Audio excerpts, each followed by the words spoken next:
Hello, and today's purpose of the day is I can add and subtract rational expressions. Please take a moment and work on the warm-up. Please find the LCM, which stands for least common multiple. Number 1 of 12 and 15, and number 2 of 7 and 20.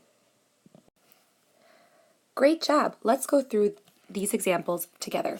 So find the LCM of number 1, 12 and 15. Well, I'm going to break down 12 and find the prime factorization, and that would be 2 times 2 times 3. Then if I break down 15, that's 3 times 5. So what the two share in common is just a 3. So I only need to write 3 one time. But then 12 has two 2's that need to be multiplied for the LCM, the least common multiple, and then the 15 has a 5. So now I must multiply 2 times 2 times 3 times 5, which equals 60 for the LCM of 12 and 15. Number 2, 7 and 20. So if I find the prime factorization of 7, that's just 1 times 7, and 20 would be 2 times 2 times 5. So they actually share nothing in common, so I just actually have to multiply all the numbers together, which is just 7 times 20, which is 140 for the LCM of number 2. Before we go through a couple examples, let's look at the new vocabulary. So LCM, as you know, stands for least common multiple, and LCD, which we'll be introducing today, stands for least common denominator. So this example here will help us today. How would you add these fractions? A over B plus C over D. Great job. We do need a common denominator. So between B and D, what does the other fraction need that fraction has? Well, if we look at A over B, what B is missing is the letter D, so I must multiply by the letter D over D, which then would be AD over BD. Now I will add to that, the second fraction needs the letter B, so I'll multiply by the letter B over B, because again, the common denominator of B and D would be BD. So this would be plus C, or I should say plus BC over BD. Now I have a common denominator, so I'm allowed to add the numerators. So what I get here is AD plus BC all over BD. So just working with getting a least common denominator will be really helpful for today. So we are going to add and subtract rational expressions with unlike denominators. So we still need to make sure that we have a common denominator. In steps to unlike denominators, to add or subtract is 1, we need to find the LCD, the least common denominator. So if x plus 3 over x minus 5 over x plus 1, what is the LCD? You got it. Between x and x plus 1, it's going to be x times x plus 1, and I'll write that at the top. So if I look at this first rational expression, x plus 3 over x, what that needs to be multiplied by is an x plus 1. And again, in the numerator, I also must multiply that by that. And then the second rational expression needs just to be multiplied by x. So now I'll go ahead and multiply that through. X plus 1 times x plus 3, I'll just write down here, x plus 3, or let's write first x plus 1 times x plus 3, keep it in order, minus x times x minus 5, all over, now I have a common denominator of x times x plus 1. And we already actually completed step 2, which was multiplying both the numerator and denominator by the expression needed to get the LCD, which we did, and we rewrote right underneath. And then now we need to add or subtract. But before we can really add and subtract, let's multiply here this x plus 1 and x plus 3 and x minus 5.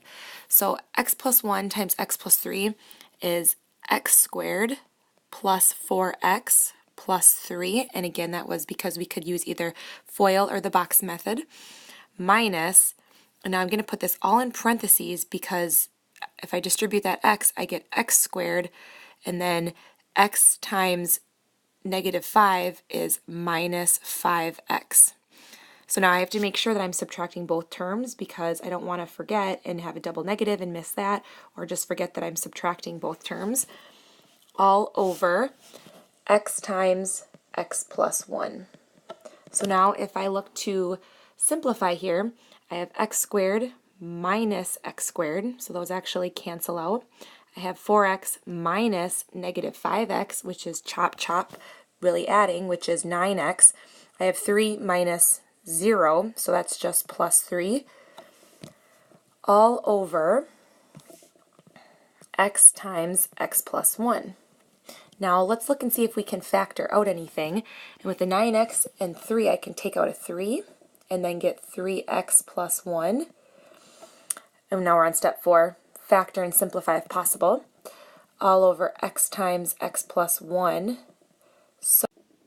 So now I look and see if I can cancel out any terms, and I can't. There's nothing that is the same that I could cancel out, so this would be my final answer. But it's always good to check and see when you factor if you could simplify out, because you never really know until you get into its simplest form. So this would be our final answer. Okay, let's go through another example. So we're still going to follow those same steps that we had on the other slide and make sure that we have a common denominator. So if we look at number 2, we have x plus 7 over x squared minus 6x plus 9 plus x plus 3 over x minus 3.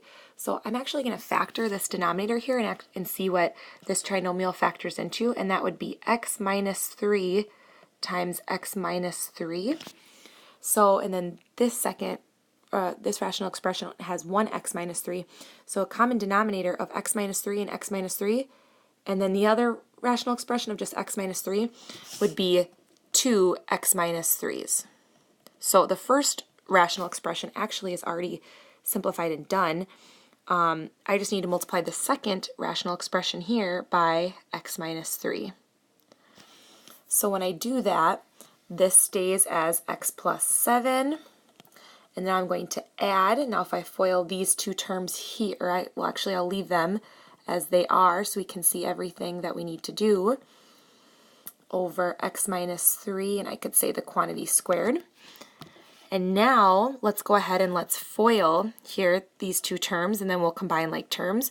So I have x plus 7 plus, and then I have x squared minus 9 all over x minus 3, the quantity squared. So if I combine like terms, the x and x squared can't combine, but this 7 minus 9, those can combine. So I'll scroll up here. So what I end up getting is I get x squared, if I put this with highest degree to lowest degree, plus x, and then 7 minus 9 is negative 2, all over x minus 3, the quantity squared. Now let's factor the numerator because you never know if there's terms that can simplify. So x squared plus x minus 2, I need to find factors of negative 2 that when added together give me 1, are 2 and negative 1. So this factors into x plus 2 times x minus 1 all over x minus 3, the quantity squared. And it appears that no terms can cancel out, so that would be my fully simplified answer.